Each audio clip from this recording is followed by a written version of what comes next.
Hey everybody, it's Wednesday, time for drinking. It's Wednesday, so it's time to start drinking. What's up, Kimbo Bureau? Checking in from Chattanooga. Hey girl. Girl Scout ATL is here. Girl Scouts ATL. Hi.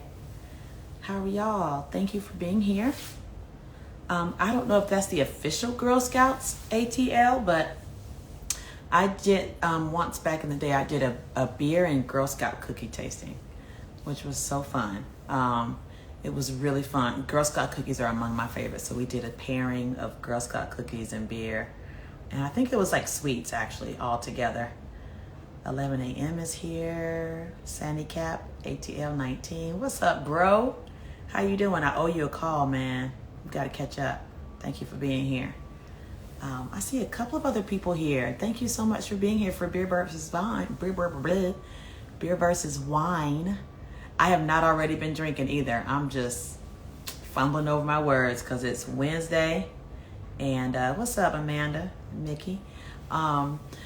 It's Wednesday and I need a drink. So I'm excited to be doing this. I'm so excited to be doing this. I see so many of my friends, my sister, Clueless 24, Denise is here, Sweetgrass 3 is here.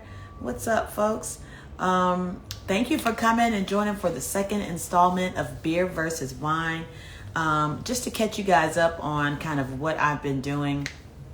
Beer versus Wine is actually an event that I did a while ago, back when I was doing beer events about 8 years ago. I think I'm going to bring those back. It's been a while. I know I have a lot of new beer friends who I didn't know back when I started first doing beer events, and we used to have a good time. Chanel, my sister Mickey were among my volunteers, and we used to have a great time drinking beer. Denise was one of my very first customers. She came to my launch event. But I used to do an event every now and then with a wine shop over off Ponce. And we did a beer versus wine class because I thought it would be neat to show the similarities between beer and wine. I'm always trying to learn more about wine. I'm not a wine expert, or I don't know jack about wine. I pick wine based on the labels, to be honest. And I know what I like. I know I like rosés and bubbles, but I don't do a lot of like exploring. So I started doing those beer versus wine just to kind of cross promote and cross educate.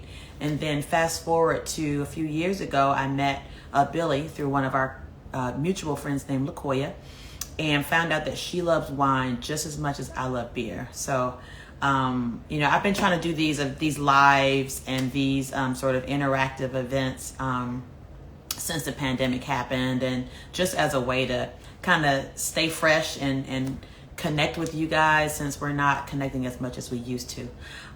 So we started doing these events, and this is our second one. Last week we did Farmhouse versus Pet Nat. And so we did a farmhouse ale versus a style of beer, or really a process of beer that includes no fermentation. It's a very rustic style of wine.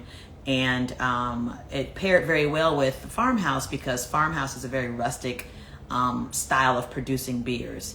And so those two went together very well. Billie and I met up again last night and went shopping for this week's versus matchup. So last week, Billie picked the wine that she wanted to talk about, and I picked the beer to go along with it. And then this week, I picked the beer and let Billie pick the wine to go along with it. So we're doing Sours versus Lambrusco. And we had such a good time shopping yesterday. We always have a good time shopping. We went to Hop City at Krog Street. So if you're in Atlanta and you're looking for a place to buy beers, if you're not a beer buyer or a beer drinker and you want to know where to go to get sort of a good education and some good customer service, highly recommend Hop City.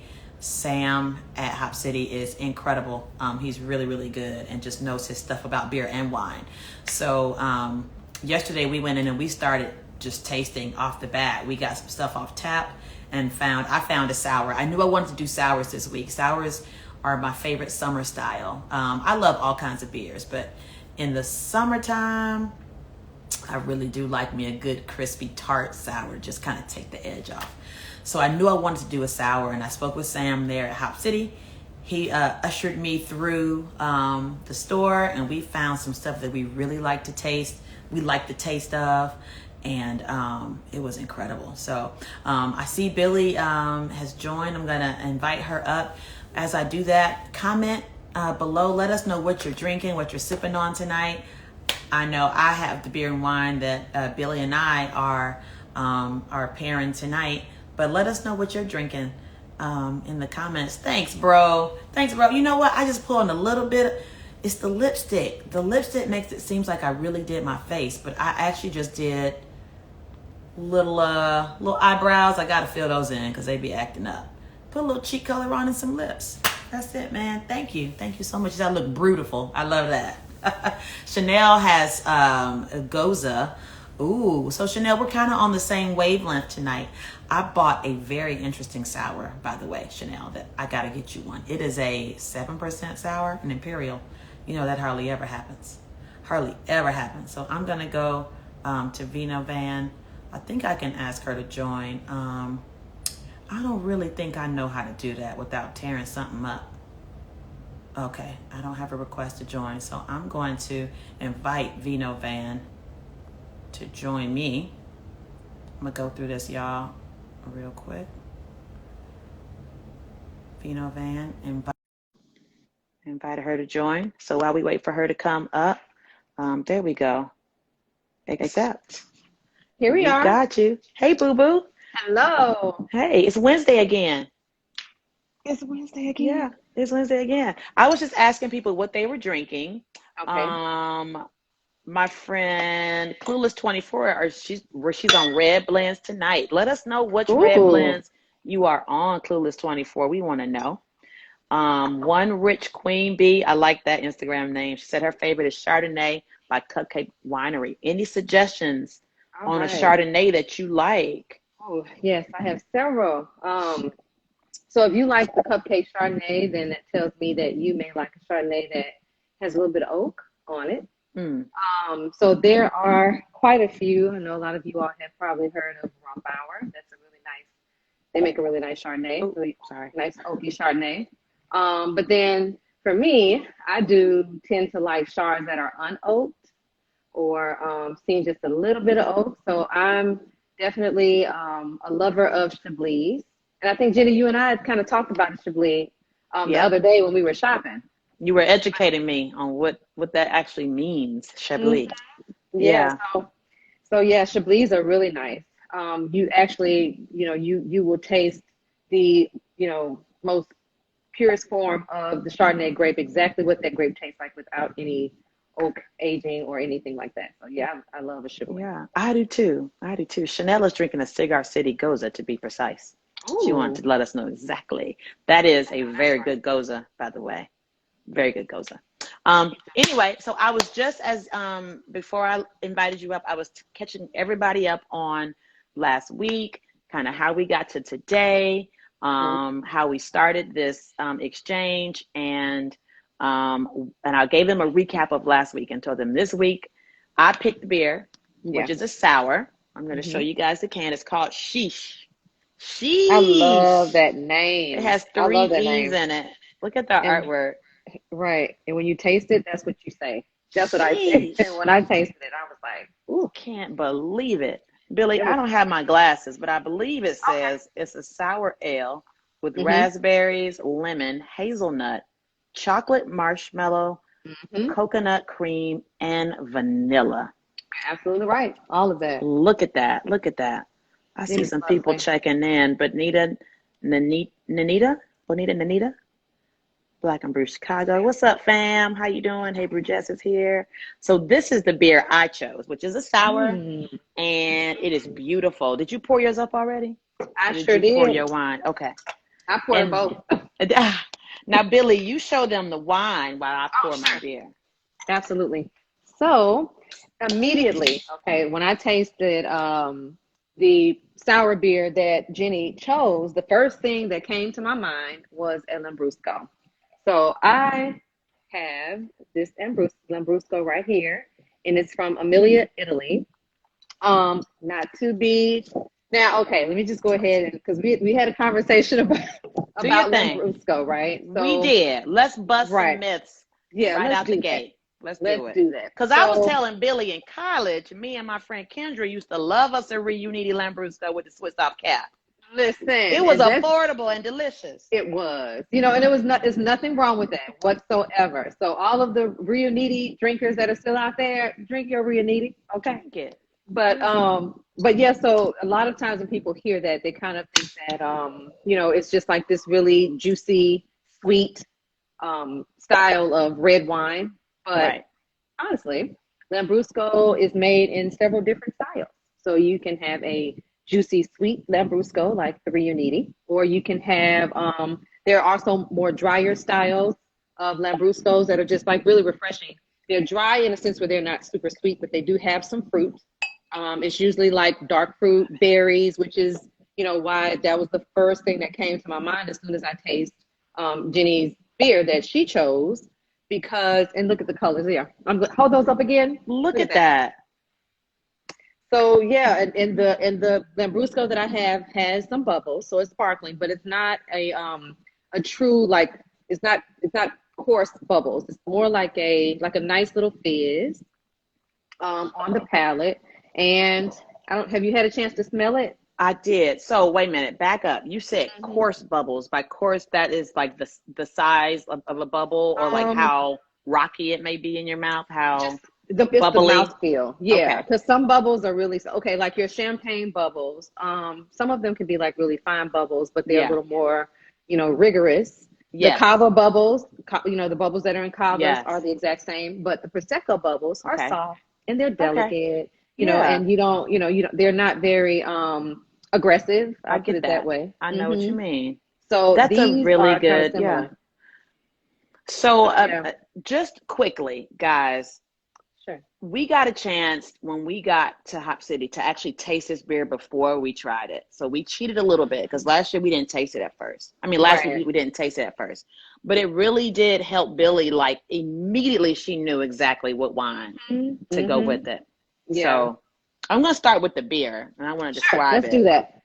So this is, again, the description is Mm. amaze balls. It is a sour Mm. ale with raspberry, lemon, hazelnut, chocolate, marshmallow, coconut cream, and vanilla. It's The yummy. color is obviously from the raspberries, right? Oh yeah. And then we like to do a nice little, I was telling Billie, we do wine, we do beer almost the same way y'all do wine, except Billie told me some wines you do not swirl, but in beers we always swirl them because you want to release the Let me carbonation, swirl because mine. carbonation brings the volatile compounds or the aromas to your nose so you can really experience it. And Right. then take a taste. Y'all, okay, first of all, I already knew what it tastes like, but it's so good and so chuggable. Like Brand new all over again. I It's just could amazing. I could chug this. What's Oh, the me too. ABV is Lord, I can't see this little writing. Did he say it was 6.5? Is it is 6.5. You got good eyes or you got glass, you got contacts? No, just no context. So where, pray tell, is the writing that says 6.5 on this can? Because all I see is It is itty right bitty stuff. underneath. If you look under the word marshmallow, is like right there between underneath that I H am and the so M. impressed that you can see that. Yeah. You must eat a lot of carrots. So this is beautiful, guys. So first of all, you get raspberry on the nose immediately. Yeah. And it's hard to tell to me sometimes if that is the raspberry or the lemon, but you get citrus, right? Oh yeah. Immediately. I think definitely raspberry. On Yeah. the initial flavor, on the initial taste, when I let it just initially hit my tongue, I get lemon. I get that brightness, that citrus, that palate awakening flavor you get from lemon. And I catch it on the nose too. Mm. You catch lemon on the nose as well? Mm-hmm. Like the flesh or the Almost like pit, rind. like mine, Pithy. like pit. Pithy. Yep, exactly. So I get that almost as well. Yeah. And I then love this. the cool thing about it is that, we talked about this with Sam yesterday. Mm-hmm. The chocolate, I don't know, I think it may be detected on the So very end of my nose, I get a little bit of, is this the one he said kind of reminds of Tootsie Roll on the mhm, aroma? So mhm. you get that And it's Tootsie more like Roll that. Yeah, kind of a like flavor, right. like a Not a true chocolate. fudgy, yeah, Hmm. like Yeah, a more like a candy. Tootsie Roll chocolate. Yeah, Yeah. definitely. And then marshmallow really adds like a creaminess. The Hmm. vanilla adds like that round flavor you get. Hmm. And the mouthfeel of this, we were talking about mouthfeel in beer and kind of what creates certain textures in beer, what creates a smooth or a creamier mouthfeel. That's normally from the grains, right? You get that from wheat. Oats will make a nice round or like a softer mouthfeel. Hmm. Um, this, it has that, but But I it's not don't too know much. much about the grains. So I didn't get to, I looked them up. This Hmm. beer must be super duper new. Yeah. These guys are from Savannah, Georgia, by the way. I'll tell you more about them later, but I want to get into tasting Billie's wine. But I didn't get a lot of information on this beer because I think it's relatively new. If you're on Yeah. Untapped and you know anything about it, let us know below in the comments. But I didn't get, a lot of times folks would tell you like what the grain bill is and what the hops are. I don't see that for this beer. So I'm just curious to know if anybody knows anything else about it. But I love this one. It's so easy to I drink. do too. I So do too. easy. It's a no-brainer. It's definitely what I'd call a summer sipper, or really even a year-round sipper. I would drink this. I drink sours all the time.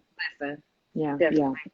So, Beautiful. so is it like that with beer? That's a good question too. I wanted to just so you can just let everyone know. Is it like that with beer? Like, are some seasonal or? Yeah. So there are lots of seasonal preparations in beer, lots of seasonal sort of styles. And I think beers that people associate with certain seasons. So you Hmm. do have like winter warmers and you have Oktoberfest beers, which are just out now because they're out from now until about, October-ish. Hmm. Sours, I think people traditionally like them in the summertime, but sours are brewed all year round. It doesn't really matter. And I think like maybe with stouts, people like to drink those when the weather is cooler. But I'll drink a stout tomorrow. I don't care if it's 98 degrees. I just like them. But Like me. there are certain seasonals as well. So, but Okay. I Well, am yeah. excited to taste the wine because I have not tasted it. Oh, all Right? right. Let's go on and do this thing. Okay. All right. So, are you noticing like a kind of like it's a kind of a wild kind of Mm-hmm. funkiness Yep. It to this smells um like grape skin. one? Hmm. It So, smells a lot more alcoholic than and it's actually low and it's ABV. low. So what is that aroma from that we're getting? So basically, from the like you said, from the Oh, stem okay. seeds, or whatever other components of the Yeah. grape itself that they may have used during the fermentation process. All winemakers don't necessarily, they use the skins definitely, but sometimes they don't. They may or may not use seeds and stems, just Okay. depending. Um, but this one in particular, so it's like, and this one is a blend of five different Lambrusco grapes. Now, Okay. I'm So not going to Lambrusco is the attempt. grape. Lambrusco is the grape. Okay. Like one is like Lambrusco something. It starts with an M. Another one is Lambrusco starts with a C. Maybe what I'll do is I will post these grapes. So if That'll be anyone's cool. interested in Yeah. in learning a little bit more about these particular types of grapes, because a lot of there are thousands upon thousands of grape varietals. Some I of bet. them will probably not make it to the U.S. And you'll just Mm-hmm. have to visit these places in order to enjoy these Mm-hmm. varietals. But I'm just happy for the ones that have. But so some of You them. know, that's interesting. I'm sorry. Go ahead. Some of them No, no, what? no, no. Go ahead. What were you saying? I was going to say that is probably similar to hop varietals in beer. I mean, Mm. there's lots of grains out there too, but I think where brewers get more variation in their beer recipes is in the Mm-hmm. hops. Mm. If my homie ATL is still on, comment below and let me know and let the people know if that's true. If sort of like, whereas in the wine world, grapes are the thing that are so they vary the most, and that kind of determines um, a lot about the wine and the style and how it ends up. I'm curious to know if you would say the hops are the thing within the beer world that kind of has so much variety that it really can change the course of your beer. So if you're a brewer and you know the answer to that, put it below. But I'm listening. Okay, so this one is a blend of lots of different Lambrusco It's about 5 grapes. of them. Okay. Yeah, it's about 4 or 5 of these particular grapes. This wine is, and as you listen, as you are, that face is the face for me. But hops and yeast. That's right. Thanks, bro. yeah. Hops and the yeast. That's right. Yeast Oh, cool. plays a really big role in, that's what converts, and in wine too, right? The sugar into alcohol, but it also releases esters, and so it can present as fruit and spice and all kinds of different additional flavors that can lend itself to the final product, but it's only from the yeast, right? So you might get a spicy note, a banana, a clove, and it's not because anything has been added to the beer, but it's just because of how the yeast strain is used. So thank you, ATL. Sorry. Okay, I'm listening. No, you're fine. And My then face. with okay, I'm listening. but then with grapes too, as far as the different flavor profiles and characteristics, that's really imparted, not necessarily by, well, yeast does play a part in what the finished product will taste like, the type of yeast that the winemaker uses, but also a lot of that is just that grape and just characteristics of that particular grape. So for wine, it's more so, the grape itself and what that characteristic profile is. And then, it goes a little bit more in depth and a little bit deeper depending on where the grape is grown, as far as the region, as far as the type of climate and the weather that this grape or these vines were grown in. All of that imparts a lot of the characteristics too. And I think we talked about this, the last time as well. Yeah. And it's going to be something that I'll always say, in each one of these lives, because that's what it is. And whether or not these vines are growing near water or, it's just a lot of different things, whether or not they are on very steep slopes, if they're getting in, a lot of wind, or if they're somewhere where it's a lot of mist, or, just all of these different types of things work together, in determining what this particular wine is going to taste like. That is so cool to me. Yeah. And I know that's the same thing with beer because of grains, and a lot. I would say someone does have a question. A lot of it, I think, also depends on the water, right? The water chemistry. There are breweries here in Atlanta that I know of that when they're brewing a beer that is an old world beer, or a beer that is supposed to be of a German style or a different style, they will find out what the water profile is and mimic that in the brewery. So they'll add salt, they'll add, whatever different elements, minerals and such, to create the same profile that you have maybe in a German beer. Arches is known for doing this. So that beer is going to come out tasting as close as it can to that traditional style, which is so cool. My fam, Mickey, asked, she says she likes wine at room temperature. All wine. Is that a no-no? What do you think about that? Well, okay, so I put it like this, because I do tend to be, I like to keep, wine subjective as it is, right? So I can't just make a suggestion. I do suggest that certain wines be drank at certain temperatures, because at those temperatures, you will be able to get the full gamut and what that winemaker really intended for you to get from that wine. So it is important, for specific wines to be served at certain temperatures.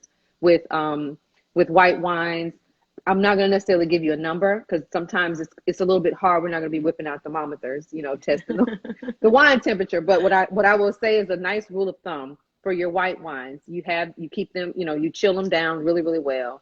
30 minutes prior to serving, take them off ice or out of the fridge, or, however you've been chilling them, 30 minutes prior to, wanting to serve them. And it should bring it to the temperature, a nice serving temperature for that, where you'll be able to, smell all of the characteristics and taste, all the different characteristics of that wine. And it just not, because sometimes when wine is too cold, it just, you won't taste anything or smell anything. You have to kind of wait till it warms up a little bit. And then with red wine, I tell people, don't be afraid to chill your red wine. Now, granted, this Lambrusco is a red wine, and I chilled it a little bit more than I would like, a a red blend or so forth. So the Mm-hmm. red wines, it's okay to pop them in the fridge 30 minutes prior to serving them to kind of bring the temperature up if they've been kind of sitting out or I what did that have you. all wrong. Well, Child, no, you can. I text Billie and said, what I'm supposed to do with this wine? It's been in the Well, fridge it's since okay, yesterday. but it's fine I'm because gonna tell you, this one is fine. I I mean, love it cold like this. yeah, but I love these it cold. Lambruscos, you can definitely do that with a Lambrusco. Like I said, this one a little bit colder temperature, than you would some other red wine.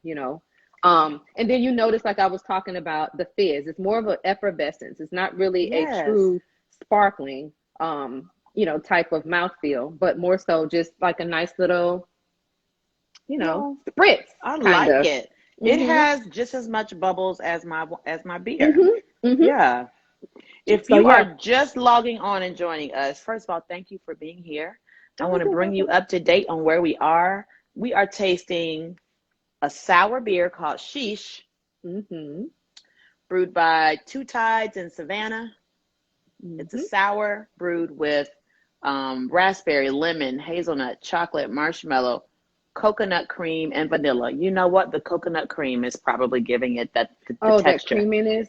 Oh It's the yeah. texture, yeah. Yeah, And if definitely. they use puree for the raspberry, so we're Mm. pairing that with this. Tell us about this Lambrusco again, Billie. So this Lambrusco is from Emilia, Italy, and the name of it is, I love the name. It's so cool. Denny Benny. Isn't that fun to say? It's so cute, yeah. So Denny this is a Benny wine I would Lambrusco. buy just because of the label, because I don't know anything, but I would buy that. It's a very cool label. It is. Yeah. It's a lot of fun. And another thing too, have you picked up some of these like tart raspberry in this Lambrusco? Yes. So I Hmm. get like It's a different. It's a funky different. raspberry. Uh-huh. Like sometimes Definitely. raspberries go a little bit bitter. Raspberries, I love it. Hmm. My sister loves raspberries. Hmm. I love the flavor. I don't eat a lot of raspberries because they have too many seeds, and I can't stand the seeds. But what I do like about them is that they have that little bit of bitterness, which reminds me Hmm. of um I don't know, like a hoppy note in some ways. Like I could Hmm. see there being a hop varietal that is similar to a raspberry in the bitterness, and then that little bit of Hmm. sweet. But I love that they are so similar in their in the aroma. First of all, I get a lot more sweetness with the beer versus the Yes. wine Yes, on the definitely. nose. But when So, you taste so them, like I said, this is a great example, to sort of kind of push away from, what a lot of people may kind of relate to a Lambrusco, which is the Riunite, because the Riunite is really, really sweet, it super is. sweet. This It one is is not. sugary. This one, yeah. No, this Mm-mm. one was it tastes a little. I don't know if I'm doing this right, but it was a little dry compared It's a to drier. like a more Mhm. juicy kind of It is dry. It's dry thing. and it's very juicy. It's Okay, very, very it's juicy. juicy and dry, and then I Hmm. also got like hey Michelle, Miss Sexy. I also get like so last week we had a farmhouse. Hmm. And we talked about farmhouse ales being on the funky side, on the Hmm. earthy side, Hmm. because they are spontaneously fermented. And that Hmm. one in particular was spontaneously fermented because that's what they do. This Right. one, when I tasted it, had a little bit of acidity to it, like a Uh-huh. vinegar, a very Hmm. slight pickled kind of flavor, which you get in a lot of sour beers, not in this one in Hmm. particular because it's fruited, but some sours run the gamut. You can Yeah. have something that's tart, like fruity tart, to Yeah. something that is bold and vinegar and tastes fermented, like something has Yeah. almost gone bad, and anywhere in between. This Yeah. reminded me of a Flanders red, which is a style of sours that are Mm. spontaneously fermented. You would love that, actually. I'll have to give you one. Ooh. But they have almost a vinegary sort of feel to them, tiny, like slightly, not in the. It don't taste like a pickle bag, like one of Right. them shots you get with pickle juice and Right. Jameson. Not that, Right. but a very something that you can. If you're from the South like me, my mom used to make pickled peaches when I was growing up, Hmm. and it was my favorite snack because Yeah. it has that sweetness and that tartness to it. So I get almost that funky kind of sour in this Lambrusco. What Hmm. is that? Do you get that? So what I was just doing, I was kind of getting some more oxygen. I just kind of want to blow some things off so I How could you do taste some more that? of the fruit. How you do You that? kind of when you drink the wine, Okay. you just sort of kind of have like a little bit of an opening in your mouth, not too much, but kind of you just Oh, pulling air in like through your teeth. And Chanel does that when she tastes beer sometimes. oh She's yeah, smart. She's real smart. and sometimes like for the most part, it kind of help if it's super high in alcohol, to kind of help kind of blow some of that alcohol off. Oh gosh, I got that in my Right, so you can nose. so you can taste more of the fruit. So now when I do that, I'm tasting blueberry. I get fruity. Yeah, Yes. it's a lot of fruit in this one. It's super juicy. So it's a lot of dark fruits, like like Gosh, like tart black raspberry, blueberry, a little bit of blackberry, and the funkiness sort of kind of blows off as it's well. not there anymore. So Hmm. I was doing it. This is so fun. So I was doing it the way that I taste beer, which is Hmm. letting it roll all over my palate. Like when I taste a beer, I take a big old gulp. Yeah. Well, I do the same now. After I've done that, then I just sort of kind of let it, float around in Let it there. coat. Yeah, I do the same. I definitely do the same thing. So I was doing that, but so I did that with that. And you're right. When you take a big gulp of the Lambrusco, you do get that sour funk. Hmm. But when you taste it with a little bit of oxygen, so what does the oxygen do when I'm bringing it into So it's the and same. introducing it with the wine? It's just a little bit more intense than you swirling it because it's Okay. like coming straight in and it's blowing right off. Um, so it's oxygen definitely opens up a wine. Just as you were Mm. saying earlier, how when you swirl your beer, to get some oxygen in to kind of open it up, but it allows you to be able to smell these different aromas and taste these different things. Sort of kind of, well, not sort of kind of, but exactly like when people aerate their red wines, and they put them in a decanter and they let it Mm. sit for a little while. So it allows that oxygen to get in. It kind of relaxes the wine, opens it up. Because you have to think about it, Okay. like when they sealed this wine in this bottle, it is trapped, it is tight. Yes. And especially for red wine, some they're gonna need some of them, most of them, not all of them, are gonna need a little bit of oxygen to sort of kind of just like loosen up a little bit and Bring it alive let again. me start showcasing. Let me show you what I've got. But Yeah. that's kind of like it's that same type of concept. Just like with the beer. There was a question that I was trying to find. We answered one of them. Please make sure Let me you see. ask your questions Oh yeah, in let's the see if I can comments. see. There was another one. There was a comment, though, that my bro ATL said that the Hmm. bitterness from hops would be Hmm. likened unto the tannins in wine. Okay. So can you talk a little bit about like what does that mean? Sure. I hear people say that. So I've always been saying the tannins in red wine gives me a headache because I heard somebody else say that. ooh, But I don't know if that's true because I've just heard it and yeah, it sounded great. It sounded yeah. like it might be the answer why I get headaches from red wine. But Well, tell us about tannins and what does that really mean? sure. So the tannins come from the skins, the seeds, and the stems Okay. of the grapes during the fermentation process. And tannin is more so it's very important too, by the way, to red wine, just as acid is important to red and white wine because it helps maintain the structure of the wine. But the tannins come from those three components, Okay. and it's more so a feel, not necessarily something that you can just describe. You just have to kind of feel it. So Okay. it's like sometimes when I'm doing, or all the time really, when I'm doing my wine education classes or my pop-ups, and we come to our red wine, I'll have everyone sort of kind of swish the wine around in their mouth like mouthwash. Mm-hmm. And then once I'm they gonna do that. swallow it, I have them run their tongue across their front teeth. And if you feel some Mm. kind of some friction Yeah, it almost, feels dry. those are tannins. And like Really? you'll notice that, Do yeah, it you'll again. notice I'm gonna that do it again. like this may not be, I mean, this wine is not highly tannic. Um, It just dries out my teeth when I do that. yeah, you're not gonna really get a whole lot of tannins Okay. out of this Lambrusco, because it's very light in body. But you can, next time you open up really anything, Pinot Noir is gonna have very low tannin because it's a very thin skinned grape. But anytime you open up another bottle of anything, really, Merlot, red blend, really anything, cab, especially cabs. Cabs Okay. are Those pretty are those high big in old, tannin. Oh, big they're red they're beers. they're very, very, very big, and you can definitely feel the tannin from a cab. And people who drink cab, they'll know exactly what I mean. that coating. It feels like a coating on your teeth, like a blanket almost on your teeth, but that's the tannin. Weird. And then as far as acid is concerned, being able to identify acid in wine is also a mouthfeel as well, but it's more so how much you salivate. So wines that are, typically a little bit higher in acidity, you will notice that you may salivate a little bit more than you do with wines that are not so high in acidity. And just activates your glands more. Yeah, and that's how you can kind of tell, wines that are highly acidic or wines that are like, medium acid, low acid, so forth. Yeah. So now I gulp.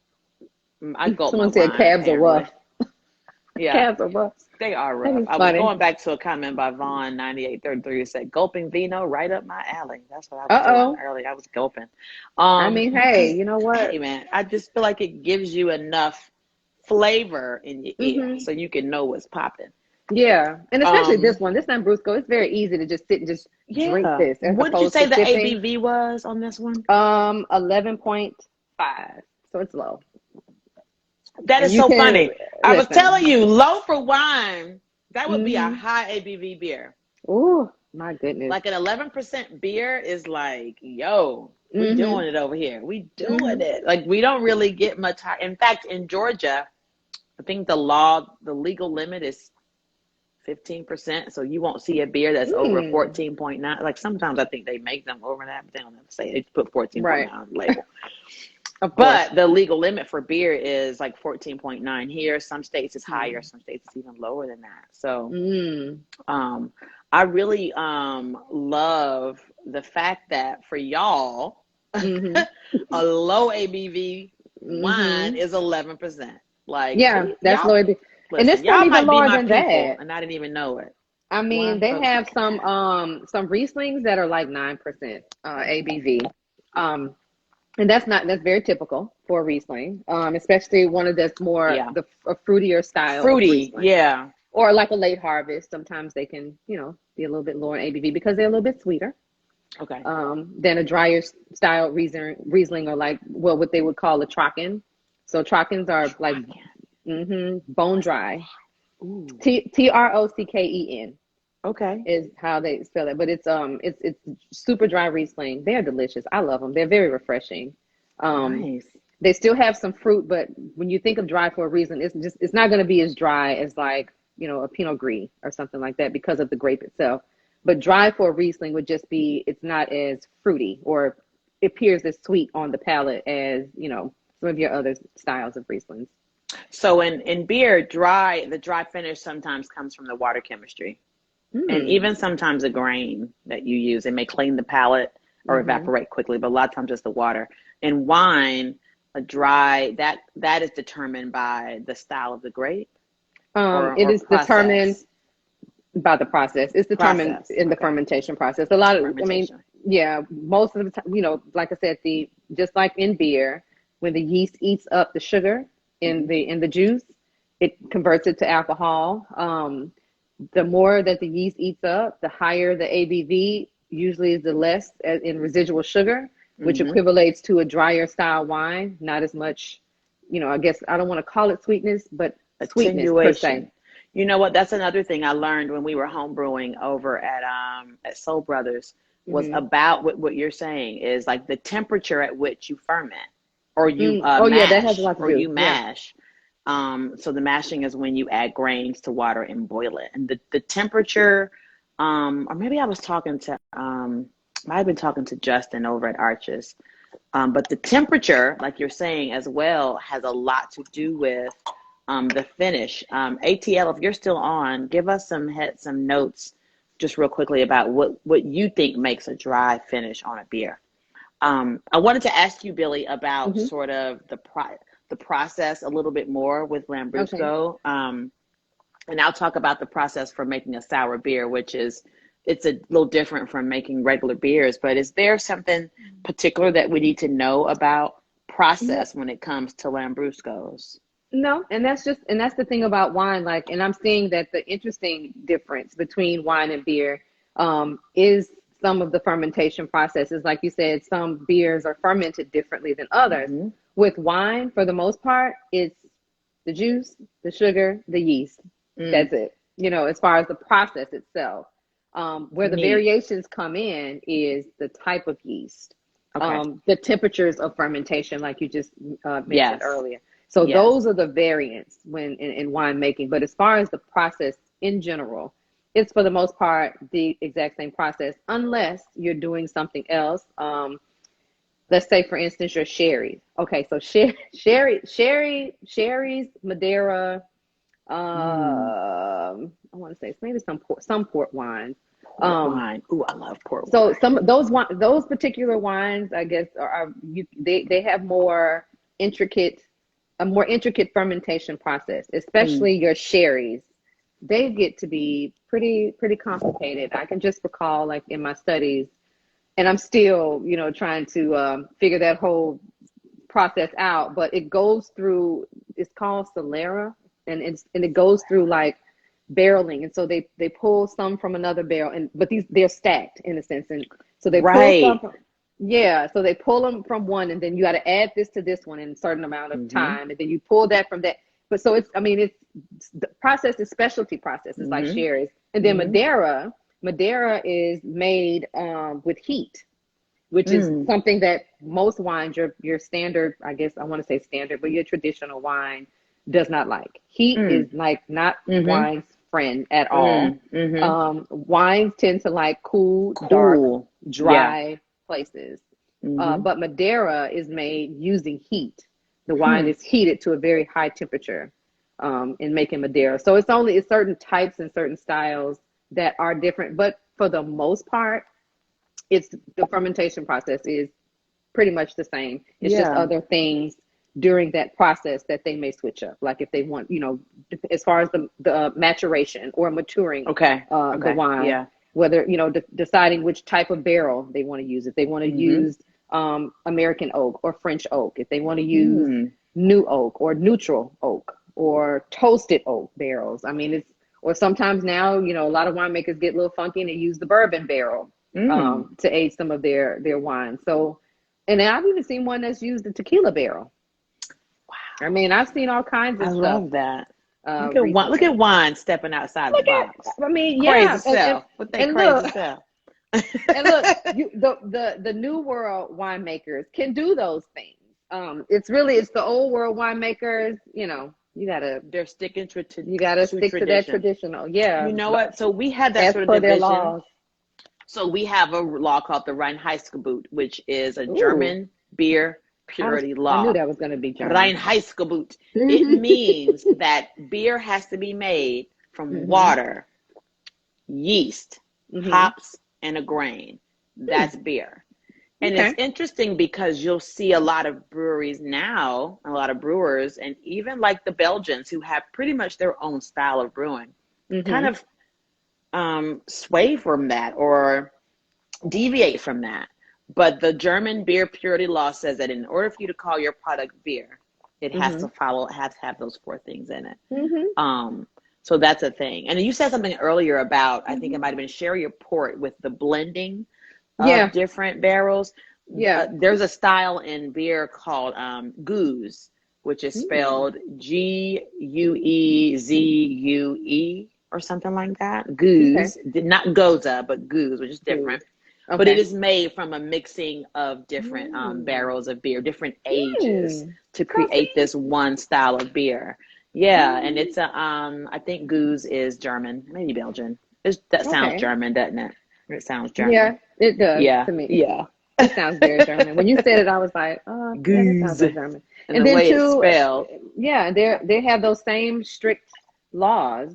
Very much. Just like for wine. Very much. And these laws were created back in the 1500s, maybe. It might have been later than that. I should know the answer to that. But it was a long time ago where this purity law was created that says, hey, this is what beer is. And I think it does keep the craft at a certain level. It does. It really does, because there's a fine line between beer and malt beverages. And malt beverages are not beer. They are not. And I think a lot of people who are especially purists in the beer world really appreciate that distinction, especially if you are, really into it. Chanel put into the comments, what a goose is. It's a type of lambic, a Lambic. Belgian Okay. beer. Oh, It's made okay. by blending young and old lambics, which is bottled for a second fermentation. Oh, like That sounds, champagne. oh, is that Oh, how champagne is?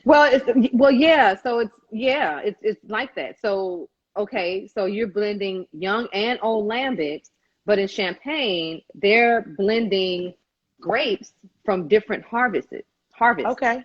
Yeah. So it's not the same harvest. So you might have some grapes in you got a bottle of champagne. You may have some grapes from 2019 or 2020 or 20, and they're all in there together because Mm, with champagne, which I'm sure maybe is like the same style, um, it's like they want to keep that consistency. So there are no variations as far as champagne. Well, I take that mm-hmm, back. As far as a non-vintage champagne, mm-hmm, there are no variations. I mean, mm-hmm. when you get a vintage champagne, that's very special. That's really special because most Nice. champagnes are not vintage. And the way that that's determined, if the winemaker feels like, you know what, this year my vines were everything. Like they rocked this year. Like this was like the best year. Oh my goodness, everything Best that I year wanted to ever. happen. Right.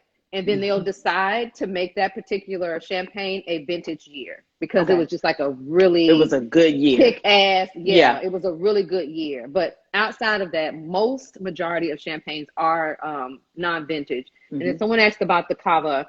So yeah, so the Cava cava being Spanish, is Prosecco made being Italian, Champagne is uh-huh being French. French, right.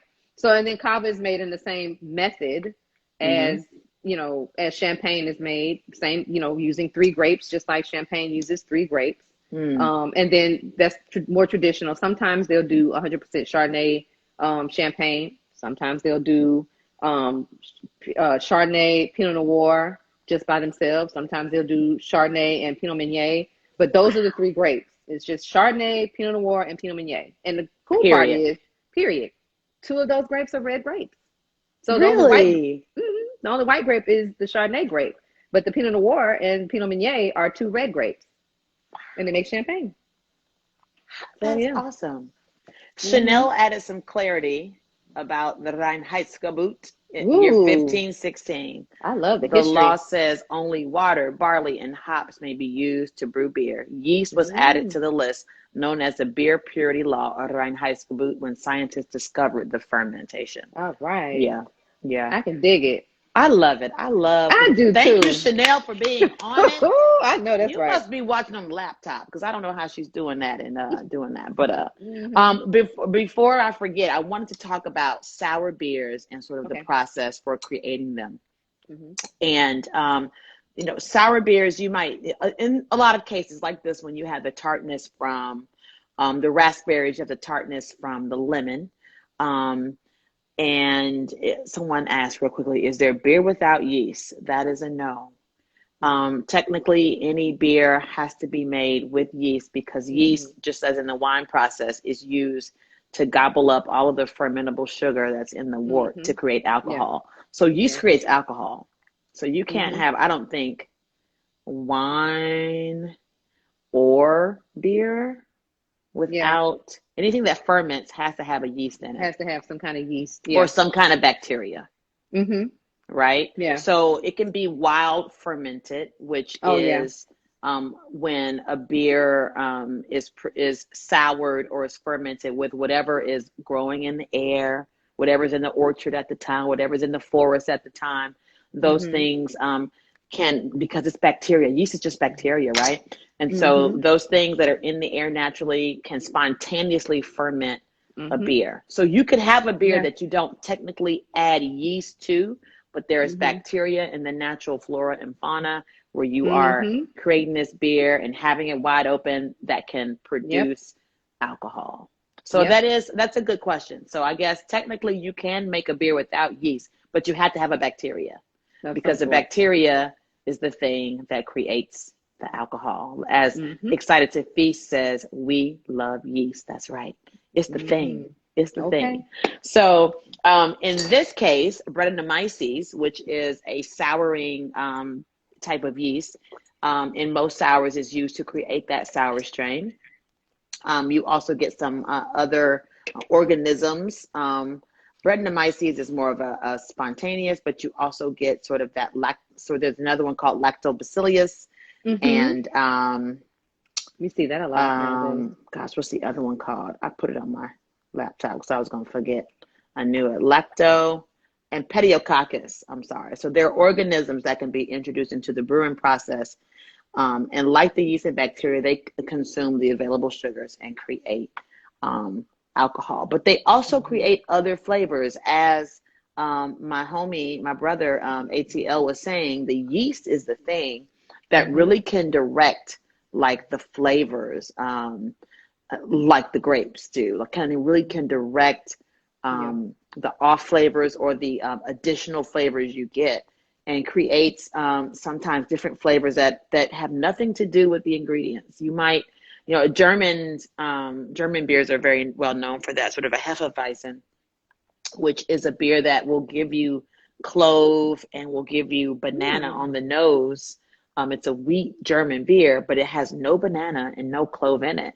That just comes from the yeast. Yeah, from when the yeast has a party with the sugar and does its thing. It does its thing on the juice. Same with wine. There's no people ask me sometimes, well, is there, when we're describing things, if I'm saying, oh, I smell or taste pineapple or guava or some sort of tropical notes or whatever, they're like, well, is that stuff added to it? No. In traditional winemaking, none of those things are added. It's just, like I said, the characteristics of that particular grape and all of the other components surrounding those vines that influence those vines to grow grapes that have those characteristics. And, it's something as simple as, the type of yeast, like you said, that you use. So it's just it's a combination of things that bring those things out. And the more wine you drink, the more you'll be able to identify your wine based strictly on those characteristics. I just drink more wine. So we have a few minutes left. I just want to say that this Lambrusco, first of all, is halfway gone. I might take the rest to my sister, but this is one I could probably save and make a little sangria with tomorrow if I wanted to. Oh, listen, this would be wonderful in a sangria. I think it would be beautiful. Oh, yes. I wanted to ask before we go, about the bubbles in this. So bubbles in beer happen during fermentation. The yeast eats up the sugar, creates alcohol, but it also creates carbonation. Is that the same in wine? How do we get bubbles in some wines and not in others? Just because, so basically, while the wine is, as far as your still wines, while that wine is fermenting, the gas or CO2 is allowed to escape during that process. Outside of your sparkling wines, where they go through, especially like champagne and cava, they go through the double fermentation process, and during that time, those bubbles are not allowed to escape. They are trapped in that bottle as it's fermenting, because all wines, even your still wines, are going to have carbonation, at some point in time during the fermentation process. That's just like the natural, like with beers, just the natural happenings, that's going on when the yeast starts to do its work, on the juice. But it's just during that process, they're allowed. I wish I had. Next time I'm gonna try to figure out how I can do like some sort of little, like the little hold up some kind of picture. I should have had this, but it will definitely explain like what it looks like. It's like a little mechanism. I don't really know what it's called, but it's just within, like when the wine is fermenting within those tanks, it's just not allowed to stay trapped. So those wines are going to be a little blowhole that it comes out of. Kind of like escape route. When I only made one wine in my whole life. I made a Gewürztraminer in 2019. German.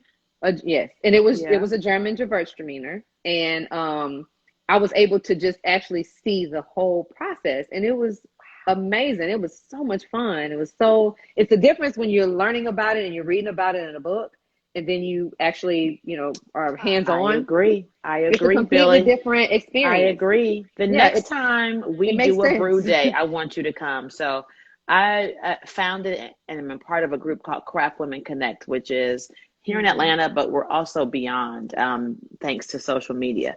But Mm-hmm. we locally do brew days, and Ooh. ATL, who is my brother in craft beer, has hosted us twice, actually, once for Craft Women Connect and once for my conference to do a brew day for us. Next time we do one, I would Ooh. love for you to come so you can just I see want the to come. process. I would Because love I to. think with you being so geeky as you are, because I love it, because you're so, I can relate to you, but you would really, really like the brewing process in person. So Oh yeah, I definitely want to come. Count tell me in. people, yes. So tell people again where they can find this wine, the Bath Oh sure. Lambrusco. We got this at Hop City, yeah. Mm-hmm. This is it right here. This is the label. The And this Denny is the Benny. beer. I just love saying that name. I love saying Denny Benny. Denny Benny Lambrusco. And the price point was 19.99. Now So it was really nice. this was the pricey beer though, was it not? So, Oh yes it was. ooh, but we bought several. They Oh were yes we selling did. this at It Hop was, City it in was two good. packs because it was Mm-hmm. very pricey. Two Mm-hmm. packs of this beer, sheesh, by Two Tides, about $13.99, $14 for two beers. Yeah. Mm-hmm. Um, it's super local, guys. They're in Savannah, Georgia. They made Mm-hmm. this with love, and I just am a Mm-hmm. big fan of supporting local. So anytime I see something Absolutely. local, I try to grab it up. And even though it's pricey, It's good. it's worth it. I mean, It's worth it. I sometimes, well, You I get don't what know. you pay for. You get what you pay for, but then I tell people too when you're talking price points with wine, it can really go either way. You Yeah. have some really nice, high quality wines that are higher price points, and they are amazing. But then I have also had a few that were higher in price point, and Me they too. were a Lackluster. little lackluster. So it just depends. And then I've had some that were moderately priced and they were everything. And I thoroughly enjoyed them. There And you they, go. were very well balanced, well structured wines. And they Just just drink weren't, what you like. super pricey. That's what I say. Drink I what you always like. tell people that. Drink what you like. Your friend Absolutely. Vent Noir says a friend of hers was raving about that Lambrusco. It's really nice. Yeah, It we is. I liked it. mean, I really liked yeah, it. it's pretty. It has like and I think she may have just hopped on here, but it She has did. like a really a funky. It's funky on the nose, but I like Mm-hmm. stinky wine. That's just me. I like stinky wine, but It's even um, stinkier the warmer it hmm is. Yeah, yeah, because it's starting to warm up a little bit I now because I like got it, but got it it tastes a little sitting out different, here. doesn't it? It does, yeah. And like I was saying, and I'm sure beer is the same way, but wine is a living, breathing thing, and That's right. it's ever changing in your glass, it's ever changing in the bottle. I mean, it's just that's what it is. Yep. So you will notice sometimes as you begin a glass of wine, it'll taste different. When you're halfway through that glass of wine, it'll Mm-hmm. still taste different. Even down to the last sip, it will still taste different, or you may pick up certain things on the nose Ooh. or on the palate that you didn't at the beginning of that glass of wine. I love it. Now it tastes more earthy and woodsy, like a barrel, Hmm. like more earthy. Hmm. That's the Hmm. word I can think of, and like wood. Yeah, it's definitely, I I love guess you can this. kind of call it a little barnyardy, kind of. Okay. Yep. But I Yep. like that. I like I that. don't mind it at all. Do not mind it at Hmm. all. Yeah. Yeah. But I'm starting to get more fruit. Like the fruit is becoming more and more pronounced. Yeah. It tastes jammy now, almost like Hmm. a The jam. Like, blackberry is starting to okay. come out a lot for me. Mm-hmm. Mm-hmm. But yeah, a lot of like a Mm. blackberry, blueberry, So like all of the darker berries, tart raspberry. It's just and it's easy to drink. It's very easy it's to drink. fantastic.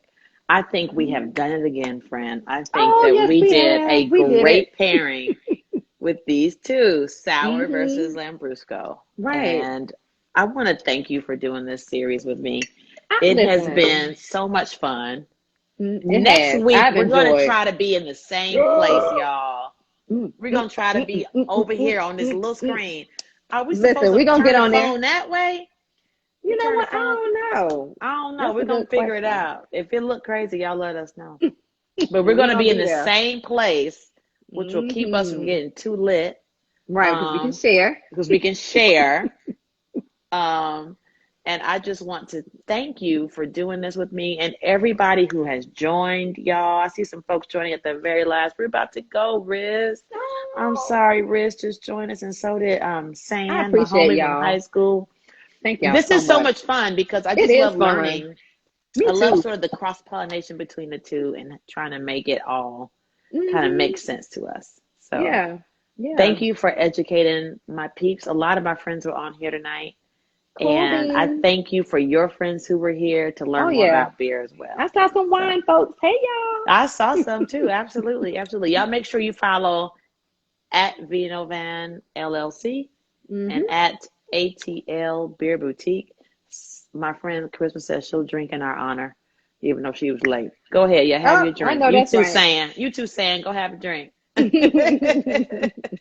So we'll see you here next week. Yeah? Sure will. Yep. Same Thank you time. so much. Same time, same place. Thank you so much for being here. Y'all have a good night. All right, y'all. Good night. Bye. Cheers. Cheers.